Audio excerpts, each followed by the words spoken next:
जय मां विंध्यवासिनी।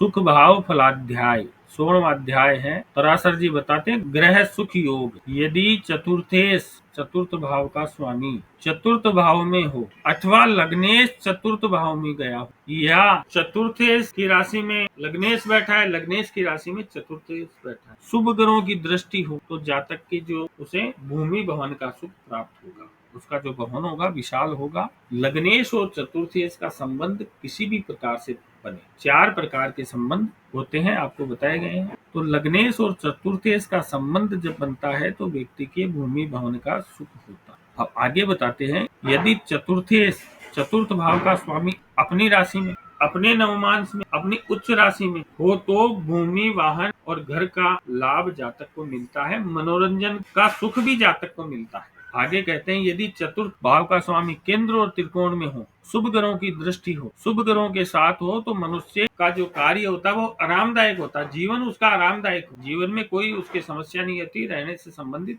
शारीरिक कष्ट उसे नहीं आता। और यदि चतुर्थेश विपरीत हो जाए, चतुर्थेश पाप प्रभाव में आ जाए, 6, 8, 12 में चला जाए, चतुर्थ भाव के कारक चंद्रदेव है, चंद्रदेव पीड़ित हो जाए, 6, 8, 12 में चला जाए, तो जातक किराए के घर में रहेगा, घर का सुख नहीं मिलेगा। तो देखिए, घर जमीन जायदाद, तो इनके बारे में विचार करो। आप किसी की जमीन देखनी है, घर देखना है, जायदाद देखनी है, कितनी उसे पैतृक संपत्ति मिलेगी, तो ये चतुर्थेश से देखिए। चतुर्थेश कैसी स्थिति में है तो उसे घर जमीन जायदाद का सुख मिल जाए। अब सुख, व्यक्ति को सुख होता है ना, सभी प्रकार का सुख। यदि बृहस्पति देव की स्थिति से विचार कीजिए कि बृहस्पति देव कहाँ है, और आपको ये देखना है कि जातक को उत्तम महान मिले, लग्जरी सुख सुविधाएं मिले, आराम का जीवन रहे, तो शुक्र देव की स्थिति देखिए। तो इस प्रकार से आप चतुर्थेश की स्थिति, गुरुदेव की स्थिति और शुक्र देव की स्थिति का विचार करोगे चतुर्थ भाव के संबंध में। यदि चतुर्थ भाव का स्वामी और 10वें भाव का स्वामी, मैंने कहा था प्रत्येक भाव का सप्तम भाव उसका सहायक भाव होता है, तो चतुर्थ भाव का स्वामी और 10वें भाव का स्वामी एक साथ केंद्र या त्रिकोण में हो तो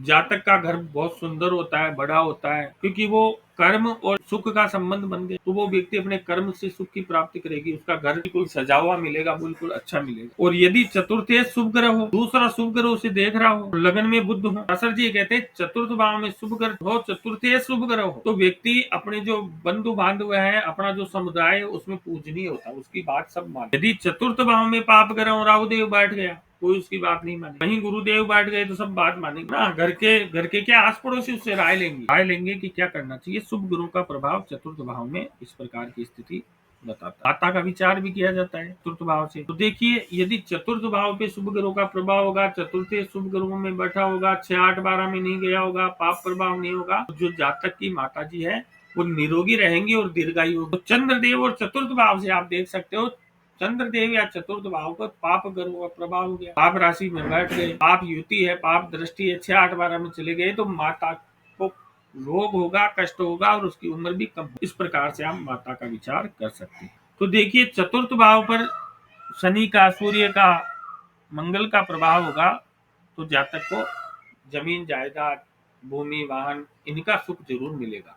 गुरुदेव शुक्रदेव से देख सकते हो कि वो प्राप्त कर सकेगा या नहीं, उसके पास रहेगा तो सही। यदि चतुर्थ भाव में पाप ग्रह है तो भी उसके पास धन संपत्ति रहेगी।